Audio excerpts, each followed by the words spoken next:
शनिदेव और हनुमान जी से जुड़ी कोई कथा हम सुनते हैं शास्त्र पुराणों के मुताबिक। सीधे पंडित जी से। पंडित जी, देखो, ऐसा है कि वैसे तो हमारे सनातन धर्म में बहुत सी कथाएं प्रचलित हैं, लेकिन जो एक कथा प्रचलित है वो रामचरितमानस से मिलती है।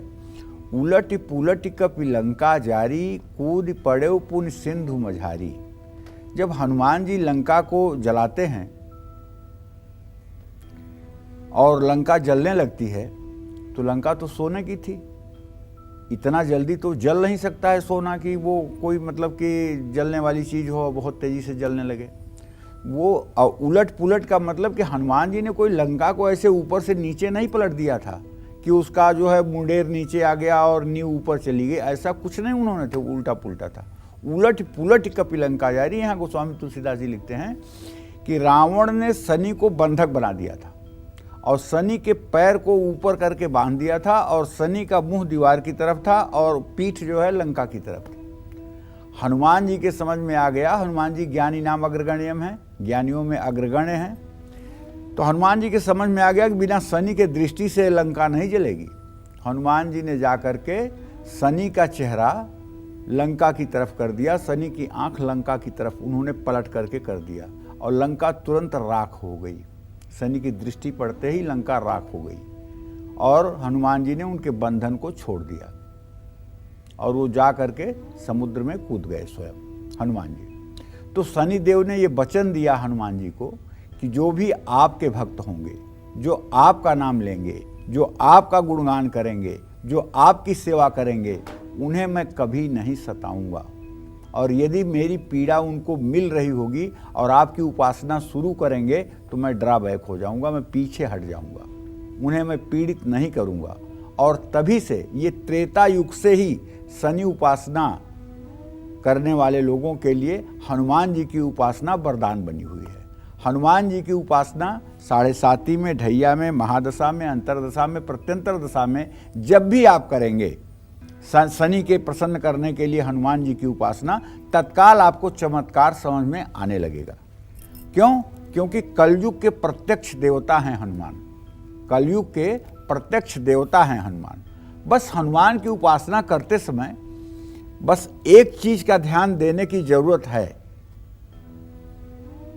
वो ध्यान देने की जरूरत यह है कि हनुमान की उपासना करने के पहले आपको सोचना पड़ेगा कि हनुमान की तरह कुछ अपने जीवन को ढालना।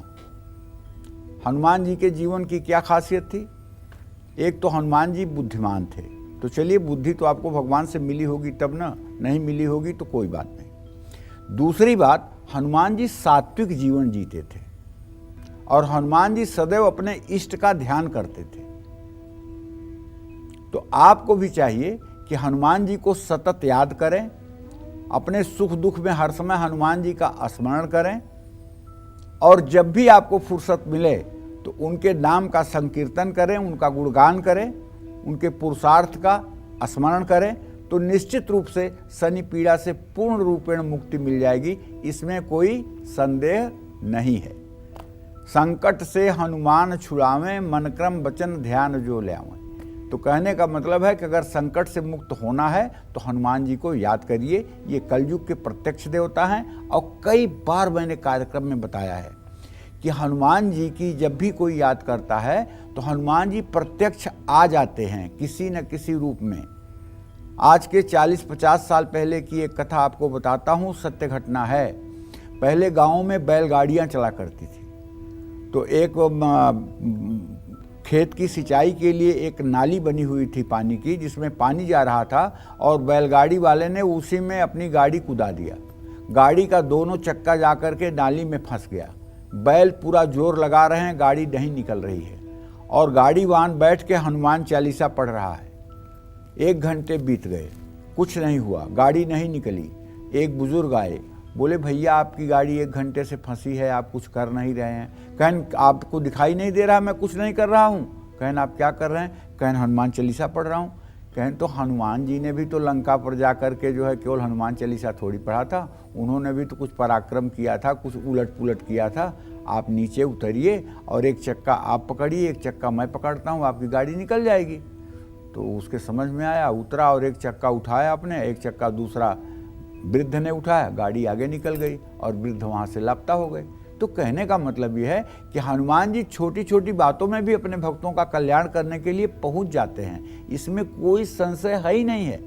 बस हनुमान जी के ऊपर आपको दृढ़ विश्वास रखना चाहिए। ये आपके मन के कोने में अगर कहीं बात रहेगी कि अरे यार हनुमान जी क्यों आएंगे, भला हनुमान जी क्यों आने लगे, अगर ये बात आपके मन में के कहीं कोने में रहेगी तो सचमुच में नहीं आएंगे। लेकिन अगर आपको विश्वास रहेगा कि नहीं हनुमान को तो आना ही है, उनको तो आना ही पड़ेगा, अगर ये दृढ़ भाव आपके मन में है तो हनुमान जी आएंगे भी, इसमें भी कोई दो राय नहीं है। जय मां विंध्यवासिनी।